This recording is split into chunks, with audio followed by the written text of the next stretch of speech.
හිත හදා ගැනීම පිණිස මම තව කාරණාවක් සිහි කළොත් ඒක මම හිතනවා ඔය ළමයි ඒක හිතුවොත් හොඳයි කියලා. ඒ තමයි අපේ ජීවිතේ අපි වාසනාව කියලා හිතන්නේ ලැබීම. ලැබීම වාසනාවක් කියලා හිතනවා. නොලැබීම අවාසනාවක් කියලා හිතනවා. මම හිතනවා ඕක ඒකාන්ත කොට ගැනීම මිත්‍යා දෘෂ්ටිය. ඒ නිසා තමයි කෙල්ලෝ කොල්ලෝ යාළු වෙනකොට සතුටු වෙනවා, අතහැරලා යනකොට දුක් වෙනවා. දරුවන් ලැබෙනකොට සතුටු වෙනවා, දරුවන් ලැබෙනකොට දුක් වෙනවා. ඥාතින් අතහරිනකොට දුක් වෙනවා, ඥාතින් පිරිවර ගන්නකොට සතුටු වෙනවා. රස්සා ලැබෙනකොට සතුටු වෙනවා, රස්සා නැතිකොට දුක් වෙනවා. ඒක නැතිවීම කරුණ කියලා හිතනවා, ලැබීම වාසනාව. නමුත් මට කියන්න ස්වාමීන් වහන්සේ දැන් පටාචාරට හැම දෙයක්ම නැති වුණානේ. දරුවෝත් නැති වුණා, ගෙවල් නැති වුණා, ඔක්කොම නැති වුණා. ඒ නැති වුණේ ඇගේ වාසනාවටද අවාසනාවටද? වාසනාව. ඔය එක තැනක හරි නැතිවීම නොවුණා නම් ඇයට නිර්වාණය නැමැති වාසනාව ලැබෙන්නේ නැහැ. මේ නිවන කියන එක ඇයට පින් නැති බවක් නෙවෙයි. කාශ්‍යප බුද්ධ ශාසනය හෝ විපස්සී බුදුරජාණන් වහන්සේගේ ශාසනයේ පටාචාර බුදුරජාණන් වහන්සේගේ නැගණිය වෙලා උපදිනවා. ඒ නැගණිය තව තමන්ගේ සහෝදරියොත් එක්ක එකතු වෙලා බුදුරජාණන් වහන්සේ ඇතුළු මහා සංඝ රත්නයට ආවාස ගයක් හදලා පූජා කරනවා. එහෙමයි. ඒකට බුදු කෙනෙකුට රහතන් වහන්සේලාට වැඩ ඉන්න ආවාස ගයක් හදලා පූජා කරපු ඈ තමයි සිටුමැදුරෙන් පැල්පතට වැටෙන්නේ. ඒකට කලින් විහෙර විහාර කරපු පින් නැති කෙනෙක්ද මේ? පින තියෙනවා. ඇගේ පින මොහු වෙලා එකතු වෙලා ආවේ නිර්වාණයට. නිසා මේ නිකන් කොල්ලෝ කෙල්ලෝ නිකන් වද වේදනා විඳ විඳ දුක් විඳ විඳ ඇති උන්ගේ පින තියෙන වෙන පැත්තකට. ඒ මාවතට නොවන තාක්කල් විඳව ඉන්න වෙනවා. මේ කොල්ලෝ කෙල්ලෝ අතර ඉන්නවා. දැන් පටාචාරට තරම් නැස්පැත්තියක් වෙච්ච කෙල්ලෝ නෑනේ. අඟුලිමාලට තරම් මහා විනාශයක් වෙච්ච කොල්ලොත් නෑනේ.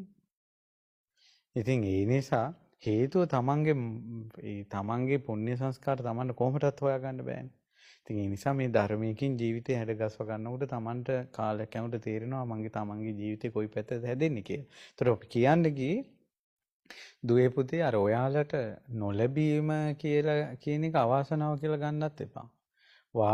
ලැබීම වාසනාව කියලා ගන්නත් එපා. දැන් අපි කිසා ගෞතමී ගමු. කිසා ගෞතමීට ජීවිතේ ලැබිච්ච ලොකුම ලැබීමක් තමයි මහා බෝධිසත්වෝ සිද්ධාර්ථ කුමාරයාගේ ගෙල සැරසූ මුතු මාලය. එතකොට සිදුහත් කුමාරයාගේ ගෙලට දාපු මුතු මාලය කියන්නේ කොච්චර වටිනා දෙයක්ද? රම්‍ය සුරම්‍ය සුබ මාලිගා තුන තිබ්බ. ඒතර ඒ මාලේ ලැබුණා මේ කිසා ගෞතමීට. නිබ්බුත පද කියලා.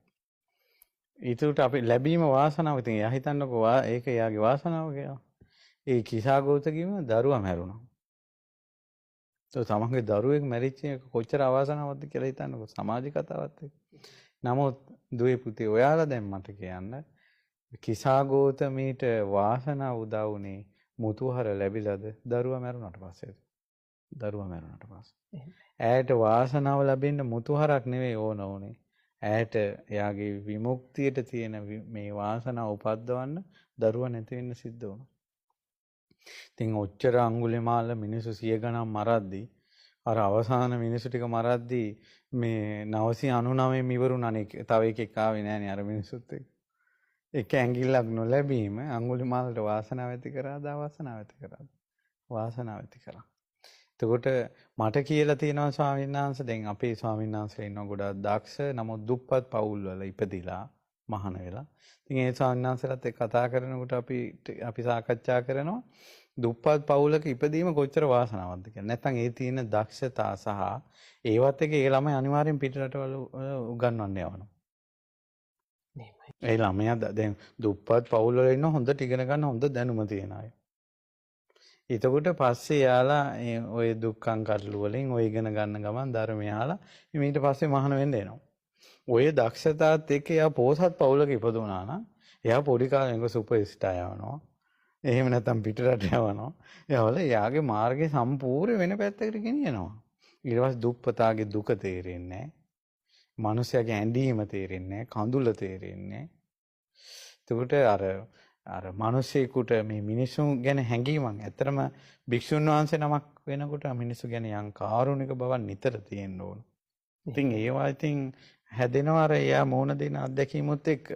ඒකට ඒව දිහා බලනකොට අපි ගමු පැවිදි සමාජය නම් සමහරවිට ওই තරුණ ස්වාමීන් වහන්සේලා පැවිදි වෙනකොට ඉස්කෝලේ කාලේ තිබ්බ සම්බන්ධතා ඔය අනම්බනම් ඕවත් තියෙන අය තියෙනවනේ. ඉතින් ඒ වුණාට එයාලා පස්සේ මහානකට හිතෙනවනේ ඒවා නැති වෙච්ච එක කොච්චර හොඳද කියලා. ඒවා නැති වෙච්ච එක කොච්චර හොඳද කියලා. නැත්තම් ඒ අර කෙල්ලොත් පණ වගේ ආදරය කරන ඔයා නැතුව මට බෑ කියලා හිටියානම් මහාන වෙන්න වෙන්නේත් නැහැ. ඒ නිසා නොලැබීම වාසනාව. මේකේ තියෙන ප්‍රශ්නේ තමයි ඒ වෙලාවට මෝන දෙන්න බැරි එක. එහෙමයි. මේ වෙලාවට හිතෙන්නේ නම් මේක මහා කර්මයක් ඇයි මට මෙහෙම වෙන්නේ කියලා. නමුත් මේ අවස්ථාවට ලැබීමම වාසනාව නෙවෙයි. දැන් ස්වාමීන් වහන්සේ මටම මේ පුතෙක් ඇවිල්ලා මං ඉස්සරහ පිටම එයාගේ රූපෙට සාප කළා. එයා ගොඩාක් ලස්සන කඩවසම් කොල්ලෙක් අවුරුදු 25ක විතර ඉලන්දාරි.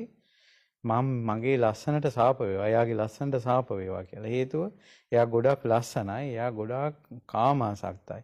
ඒතකොට රාගයේ වැඩි කෙනෙක් රූපේ කඩවසම් එයා කෙල්ල දිහා බලනකොට කෙල්ල වසී වෙනවා. ඉතින් ඒ නිසා ඒකෙන් මෙයා නොමකට යනවා. ඒතකොට ඒකට හේතුව එයාගේ රූපේ. ඒතකොට එයාගේ ආශාව වැඩි කෙනාට රූපේ තිබීම එතන හරස් වුණානේ. එයාගේ අවාසනාව වුණානේ. ඊළඟට මේ දකින සුරාව බොන්න කැමති කෙනෙකුට ධනෙ ලැබීම අවාසනාවනේ. සොරකම් කරන්න ඕන කෙනාට සොරකම් කරන්න වස්තු ලැබීම අවාසනාවනේ. නේ එහෙමනේ නේ. ඉතින් ඒ නිසා අර ලැබීම කියන එක හැමතැනම වාසනාව නෙවෙයි. ඒතර නොලැබීම කියන එක අවාසනාවක් නෙවෙයි. ඉතින් ඒ නිසා පොඩ්ඩක් හිත හදාගන්න සමාජලට ඔයාලට ওই පාඩුව උනේ වාසනාවට වෙන්න ඇති.